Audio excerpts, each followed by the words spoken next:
right, good evening, everyone, and welcome back to the WGSN-DB Going Solo Veterans Corner.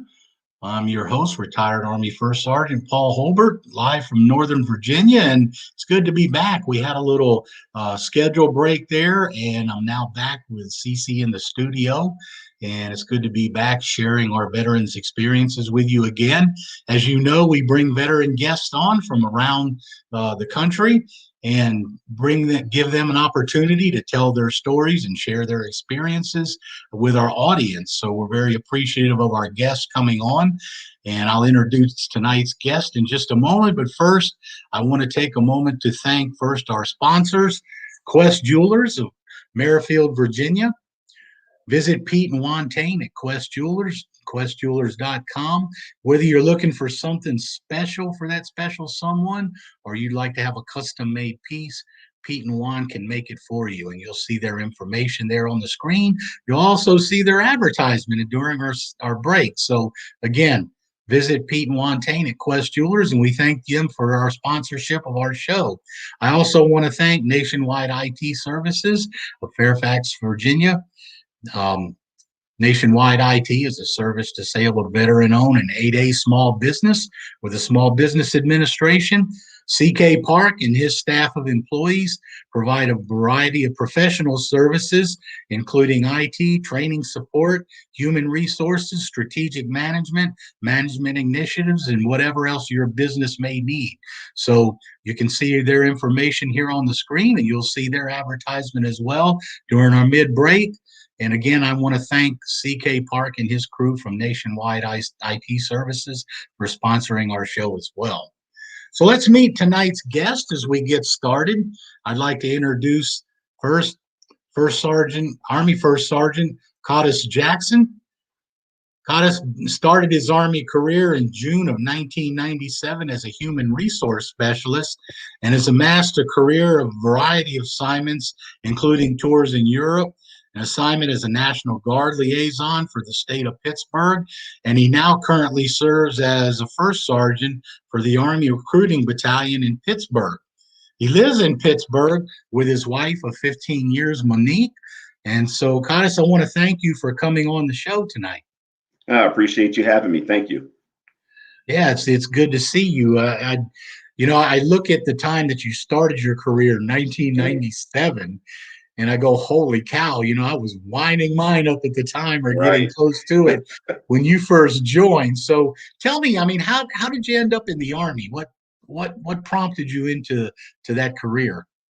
Well, I considered it in high school. Kind of went back and forth with it because my dad's a veteran as well, old infantry soldier. And I considered it, but never went through with it. So I went to school for a couple of years, and then I moved back home. And then it's a funny story, I moved back home and honestly wasn't doing anything with my life. I was, being lazy and had no motivation. And, my dad, put his foot, and kicked me into gear and just said, I want you to do something, and my mom and dad hated the fact that I had all this potential and it was just wasting away, so I contacted a recruiter and then I guess the rest is history. It was just a matter of, I was young, 19 years old, and, I had to get my life on track. And, I thank God that my mom and dad pushed me. They didn't necessarily push me into the military. They just, pushed me to be a better person and to make something out of myself.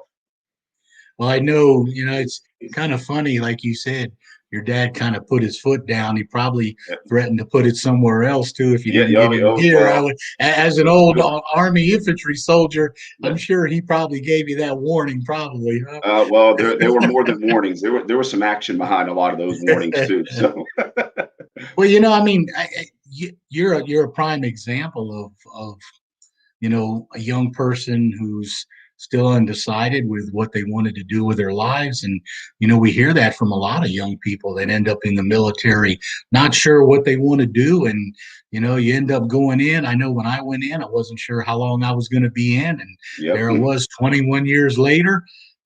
So, sounds like you started out the same way. But, you've done course, really well for yourself, starting off and working your way up through the ranks and being selected as a first sergeant. So, first I want to congratulate you for that, because Thank you. I remember I was so happy when I made that E8 Master Sergeant list, and Hmm. then got selected to be a first sergeant, of a unit over in Kitzingen, Germany, um, right after I, got promoted. So um, I congratulate you for that. I know it's a good feeling, and I'm sure it's one heck of a milestone in your career. But so you joined in '97. Hmm. And I do want to share with the audience that your first duty station is where I first met you, Hmm.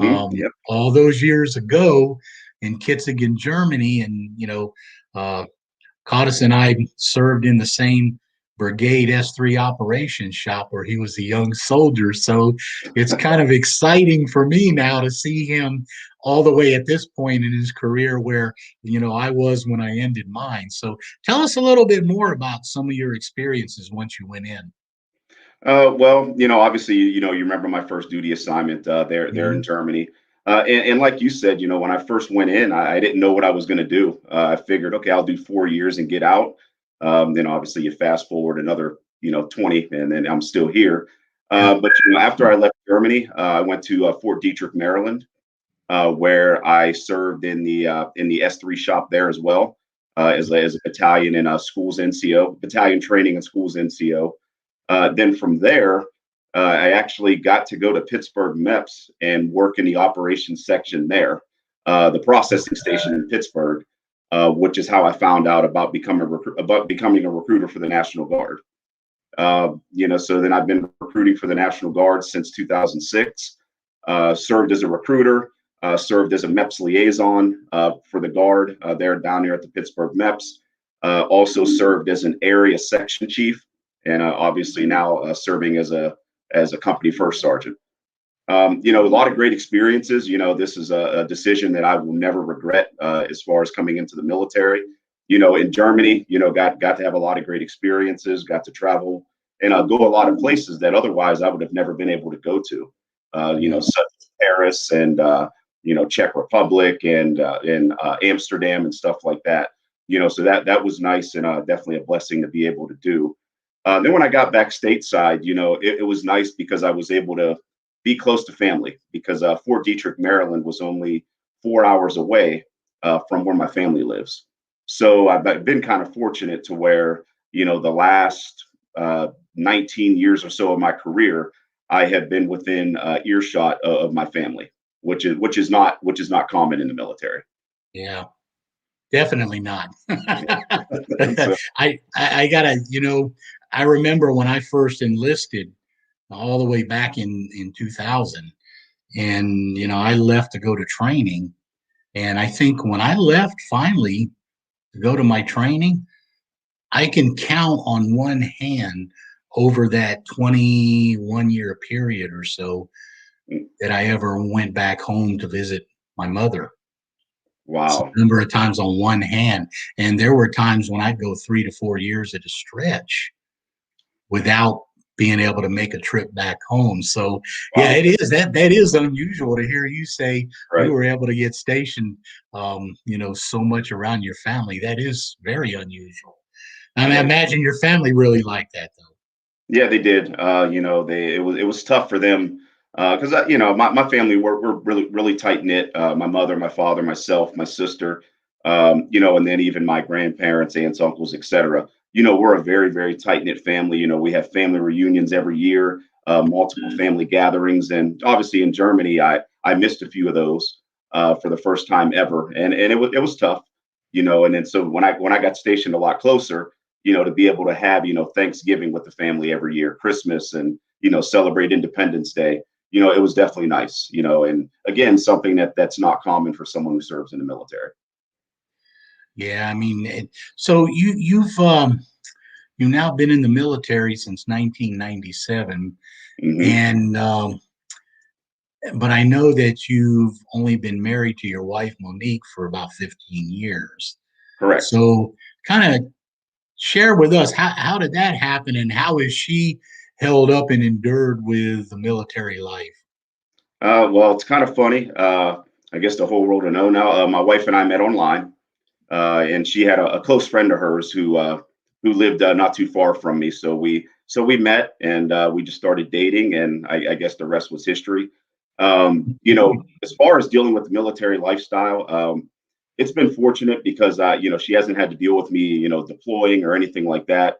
But Yeah, it is still a tough challenge being the spouse of somebody who's in a recruiting job, because albeit not deployed, recruiting is very demanding. Takes a lot of your time away, a lot of missed meals at home, a lot of weekends that you're working and stuff like that. And yeah, she's been a rock through all this. Without her, I wouldn't have made it as far as I've made it. I say all the time, if it wasn't for God, my family, and my spouse, there's no way in the world I would be sitting where I'm at today. She's been very supportive. She's also very understanding of me having a demanding career, because she has a demanding career as well. yeah, She's in a very high in the corporate world, so she understands, that in order to be successful, it's going to take a lot of your time. So she's never once given me any issues with the time that I have to put in with work. yeah. No, that's always a blessing because, you and I both know, and the other veterans out there also, you know, they all know that family is important to them, but they Yes, it also is. know how hard the military life can be on family. Hmm. And, just like the military itself is not a career for everyone, being a military spouse is not as easy either. And just for the things that you mentioned, because yeah, you're right. I mean, I remember, oh my gosh, I remember years going in a row where I missed birthdays, I missed Hmm. anniversaries, I missed the several Christmases. In fact, one Christmas I spent, my behind spent deployed in Operation Desert Storm, sitting in the middle of the desert that year. Right. So yeah, I mean, so you're right. I mean, it is a blessing to have a supportive spouse. I've been very fortunate in that respect as well. So she supports what you're doing, and Absolutely does. so are you. Let me just ask you this: Are we? I mean, we are you. Are you? Have you started thinking about what you're going to do once you reach the decision to retire? Have you thought about it? Or are you near it? Or what's your thoughts? It's funny. I think about it. I've actually thought about it ever since I hit about 18 or 19 years in. Yeah, What my next step is going to be, and it's gonna, right now I'm not 100% sure. My honest goal would be, maybe to work another government civilian job. I right. just like the structure of working for the government. I know it's a lot different than the civilian sector, and obviously the this type of lifestyle is the only thing I know, other than working odd jobs in high school and in college or whatever. So, Yeah, so hopefully a government civilian job. A lot of it too will be dictated by where my wife sat in her career, because if she say gets a job somewhere that's out of the area in which we live, and we have to pick up and move, then almost like in the military, the spouse always follows the soldier. But then when the soldier retires, then if the spouse gets a job somewhere, then now the retired soldier follows the spouse. So a lot of things are gonna still to be determined. But the goal would be a government civilian job of some sort. well, I believe you and I had talked before, and you told me she's just a little bit younger than you, your No, wife. my wife's actually 3 years older than me. Oh, okay. I'm sorry. I'm thinking And if she backwards. and if she's watching this right now, yeah, which she probably is. She'd probably be thanking me, saying, "Oh boy, this old Yeah, guy just made me younger."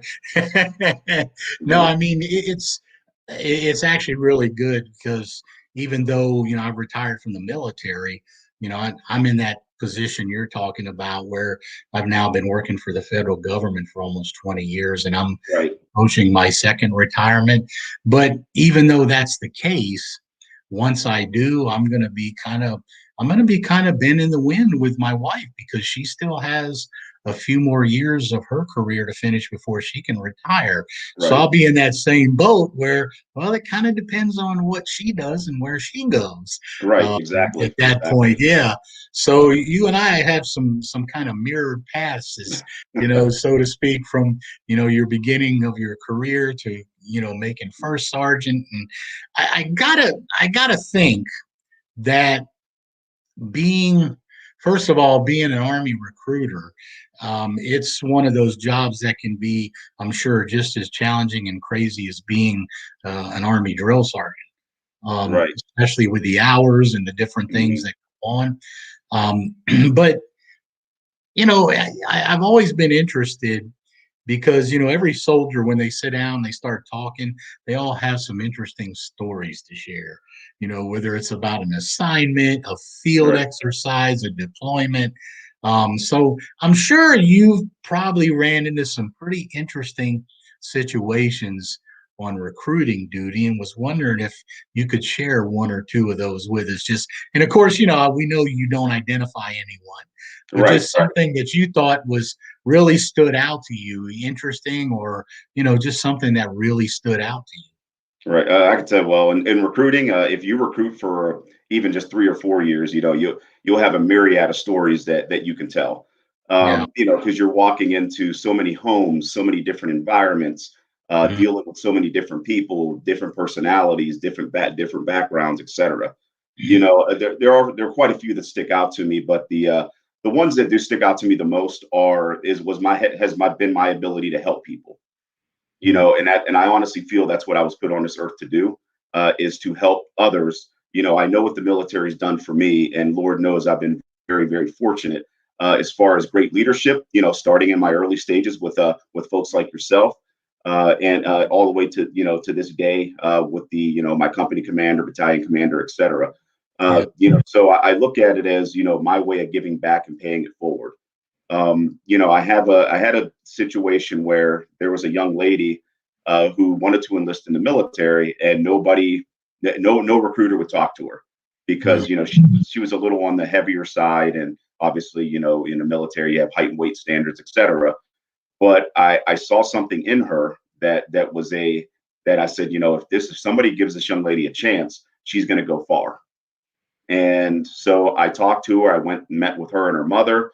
I gave her and her mother the goals that they needed to meet, for her weight loss in order to enlist. And also, out of my own money, I invested in a workout belt, to help her lose the weight and everything, and checked on her every month. And I would say about 5 or 6 months later, she made it through, was good enough, and she actually enlisted. And what was good about that is she wanted to go to college. And obviously, as you know, National Guard's a part-time service. So you're only doing this, 1 weekend a month and a couple weeks in the summer. So, and other than that, you're either working or going to college or whatever. So she was not able to go to college. She would not have been able to go to college had it not been for, the National Guard with the education assistance program and everything. So, just helping her get in. And once she got in, she went to University of Pittsburgh. Yes, University of Pittsburgh. Got her bachelor's degree, and then went to another college in Pittsburgh, Carlow University, and got her master's degree. And it was all paid for, by her service in the Guard. And Mhm. every step of the way in her life, and she enlisted back in 2007, I think it was. And every step of the way in her life, she would always update me. Hey, I did this, I accomplished this, I accomplished that. And to this day, and she works, I think, in a corporate position at a bank right now. She thanks me and says she would never be where she was at today had I not invested in her, and invested my time and helping her. And when I get something like that, that is something that money cannot buy. Oh yeah. The fact that you're helping people, helping them along the way, and otherwise would not have been able to accomplish what they did had you not stepped in and helped them. And that means the world, to be able to do that. So, those are the things that definitely stick out to me. Um, Also, with recruiting, it's very challenging. Some of our experiences, because roughly only 3 out of every 10, so 30%, of young men and women between the ages of 17 and 30 are even eligible to join the military. Yeah. So so it's tough because we're turning away more people than we bring in. Yeah. So it does make it a challenge for us to get people into the military. And then obviously then you got to find people who want to serve as well. So it's a very challenging job. It has its frustrating moments, but I will tell you, Paul, this is the most rewarding thing I've ever done in my life. Well, it sounds to change lives. Well, I was just going to say, it sounds like, I mean, you're trying to live um, and be the epitome of an example of an Army leader, because I remember all that, and it sounds like you are doing your best to live that. So Absolutely. we're going to take a short break. Um, and when we come back, we're going to continue our conversation with First Sergeant Jackson and hear a little bit more about what he's been doing and some of the other things that he plans to do. So we'll be right back after this break.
All right. Welcome back, everyone. And you've been listening to the WGSN-DB Going Solo Veterans Corner. And I'm your host, retired Army First Sergeant Paul Holbert. And we've been talking with Army First Sergeant Kotas Jackson, who's currently serving as a First Sergeant, Army Recruiting Battalion in Pittsburgh. And Kotas, before we kind of continue on, I just have to share something with you because, in our discussion, your career and some of your experiences, it mirrors so much of mine. It's just freakish. And the last story that you told about trying to help that young lady, qualify and get into the military, Right. it kind of hits me because I had the same thing happen to me when I was a chief instructor at Fort Benning. And the only difference was I had an Army staff sergeant, a female staff sergeant, she was 37 years old. So she was, starting to get up just a little bit in age, Right. but she was in good physical shape. She was an excellent, excellent instructor, good NCO. And she wanted to be a recruiter so badly. And so, so you know what that's like, getting into Right. recruiting. And she compiled all the paperwork, asked for a waiver for her age, and they flat out turned her down. And I Wow. mean, she was just so disappointed because of her age. They just flat out turned her away. Mm, And it just so happened that one of the sergeant majors I knew on post knew one of the recruiting command sergeant majors and CSMs. okay. And he was going to be in Columbus, Georgia to give a presentation. And I was able to actually literally leave Fort Benning, drive out and meet him at the hotel where he was staying for the presentations. And I had a chance to talk with him about this sergeant. Right. And I told him, I said, Sergeant Major, I said, you're doing yourself a disservice if you don't meet this sergeant. So he agreed. He said, tell you what, he said, I'm going to have some time tomorrow about Mhm. 1600. That's 4 o'clock for the civilian minded folks we might have I was listening. wondering if you were going to put that out there. Yeah. Yeah. Yeah. Some people still struggle with that. But, Right. and sure enough, she went over to meet him. She put on her class A's and went to meet Hmm. with him. I was still at the school when she got back because we had students in session. Right. She come in there and she came straight to my office and she said, Sergeant Holbert, she said, oh my gosh. She said, he wants my packet and he's going to recommend that they approve it. Wow. And sure enough, 6 weeks later, she got approved for recruiting duty. Wow. So your attitude about trying to help soldiers or help people, and do things like that. I mean, yourself, as soon as you come in and you start taking on those stripes and those positions, they bang that into you about taking Hmm. care of other soldiers and do. So I just thought it was so interesting that I had such a very similar experience with an NCO who wanted to be a recruiter that Right. you had with that young lady who wanted to join the military. So it's just kind of uncanny, Right. some of the parallels that you and I have shared, other than just meeting each other all those years ago when you first joined. Right. So Yeah. you've only been a first sergeant since what, February of this year, right? I pinned on Master Sergeant in May of 2018. And Yeah, then I was laterally appointed about a month ago. as a first sergeant. Yeah. Correct. So so I remember when I got pinned. I guess the only difference with us was I was actually a promotable 7 when they sent me to the Mhm. first sergeant course at Fort Bliss, and I had to get a waiver because I had just gone the year before to the battle staff school, Right. and they sent me twice from Europe within about a year, which they normally don't want to do. Right. Um, and so I remember the feeling of the day though that they pinned that on me with a diamond, and it's Hmm. such a good, how can I say, a career attainment feeling, and I'm sure you had that feeling as well. Did Yes, your I wife? Did you? I'm sure. Did your wife get to help pin your rank on? yes. So my Yeah. wife, Velcro, I guess. But yeah, on Oh, the chest, and then my dad pinned my hat. well, okay. And Yeah. it's funny because when I first was told about getting appointed, I thought to myself, well, it's still the same pay grade. It's not that big of a deal until it was sitting on my chest, and then I realized, Yep. like you said, it's a sense of accomplishment that not many people get to accomplish, and Lord knows I'm blessed to have been able to make it to that. And yeah, when you have something in the middle of those chevrons and rockers, it makes a difference.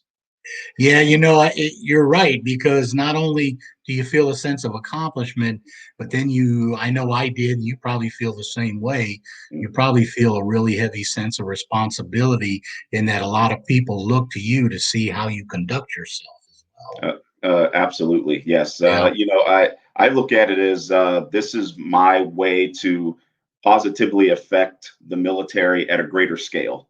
yeah, So now I can positively affect an entire company versus just say 2 or 3 soldiers. yeah. So and I know that responsibility is inherent in my current role, and that's exactly what I'm going to do.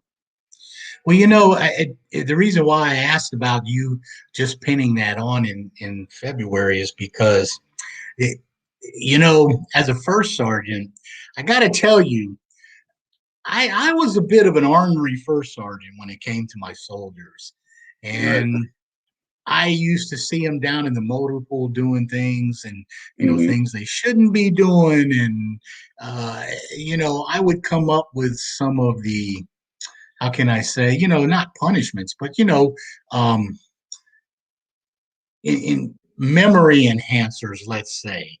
Yeah. Um, Yeah. There you go. you know what I'm talking about. And Absolutely. I still remember one soldier that walked right by the company commander while we were in the motor pool talking and didn't salute. It was an honest mistake. The kid was in a hurry, he wasn't paying attention. And I stopped him. And, after his own question of what he did wrong, um, I told him, I said, I want you to go to the front door of the battalion headquarters. I want you to stand there at attention, and I want you to salute everyone who comes in and out that door and open the door for them until I Wow. come and relieve you. So he took off, and the commander and I spent the next 20 minutes wandering through the motor pool. And the commander looked at me, he says, Top, he said, I don't know where you get some of this stuff. Right.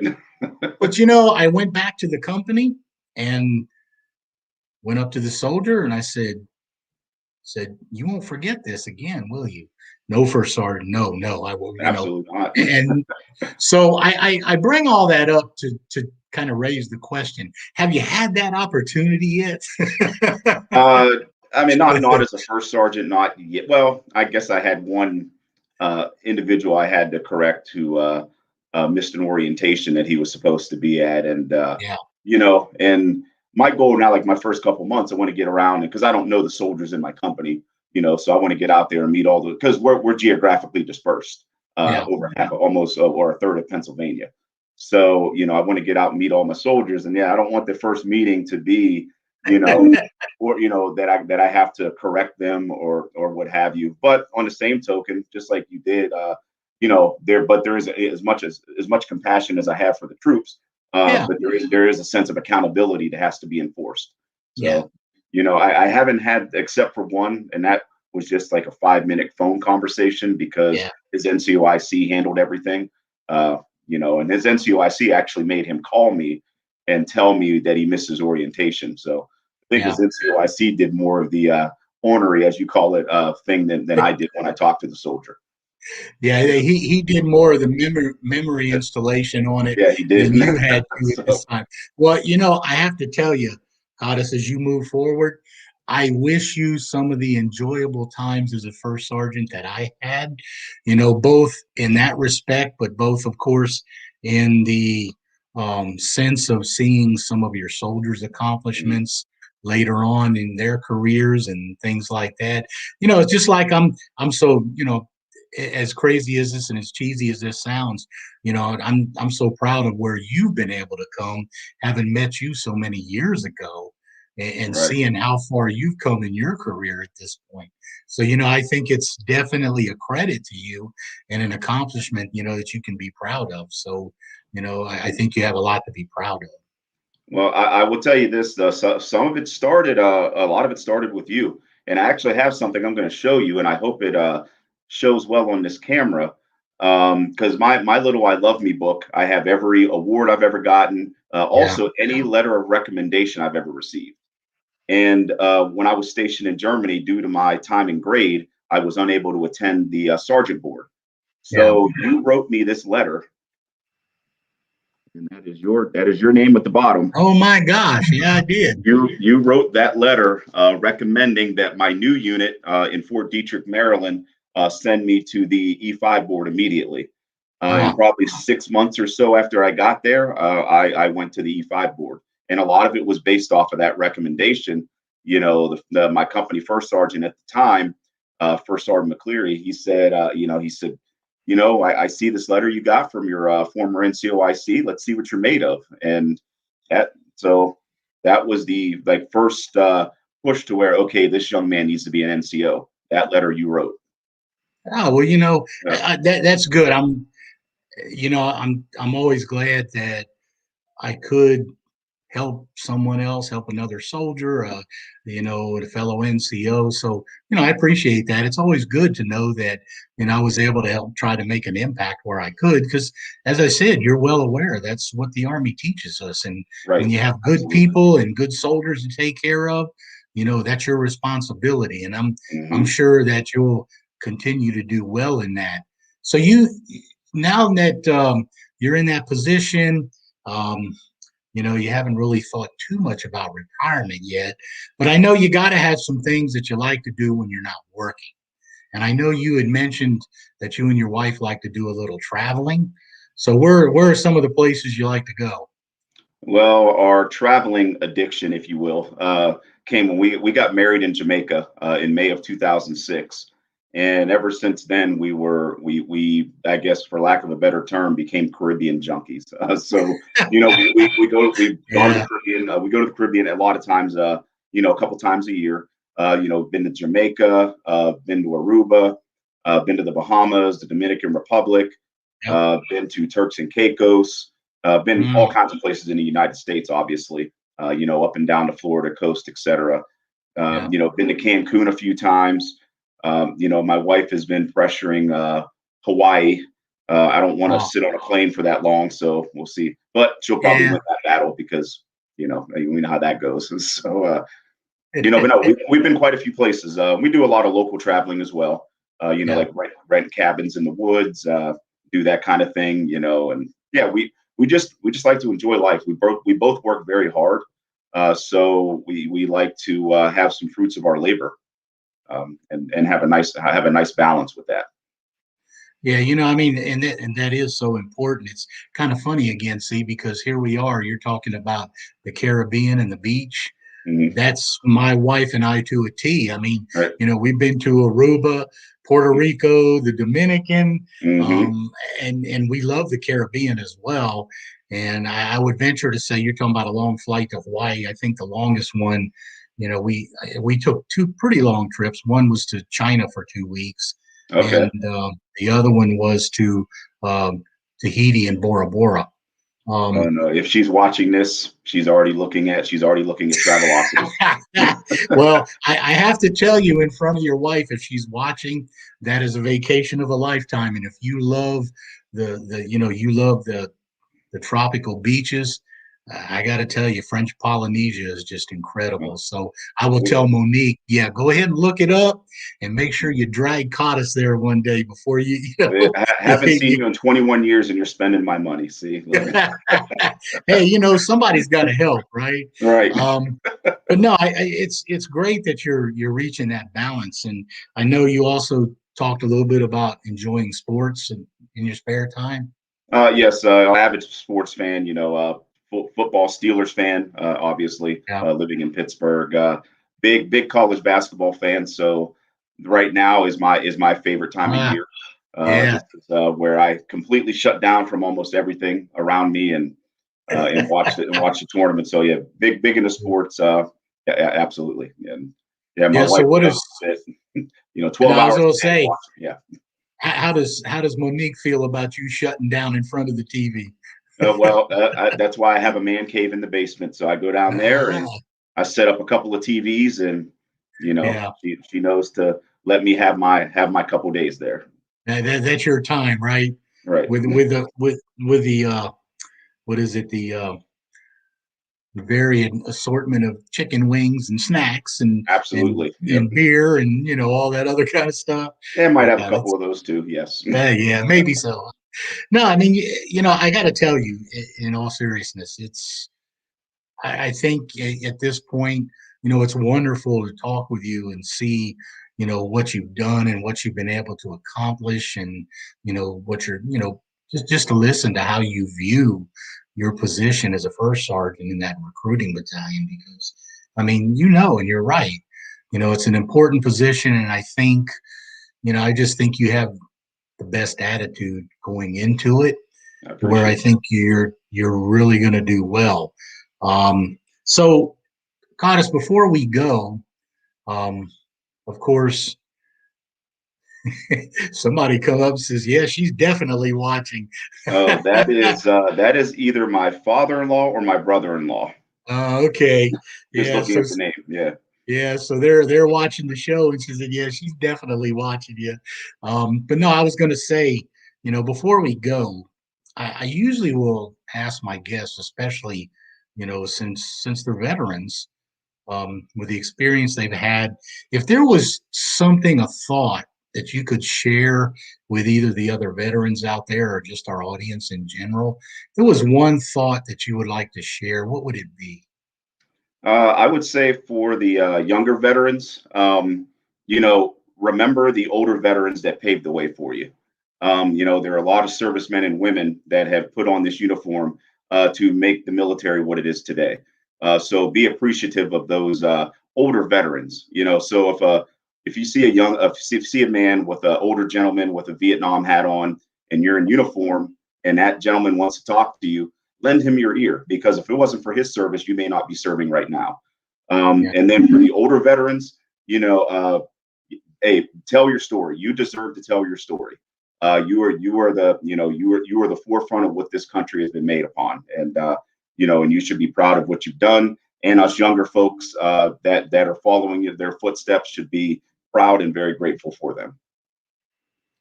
You know what? I want to thank you for that. I mean, that's some very profound thought. But you're right, and I do the same thing.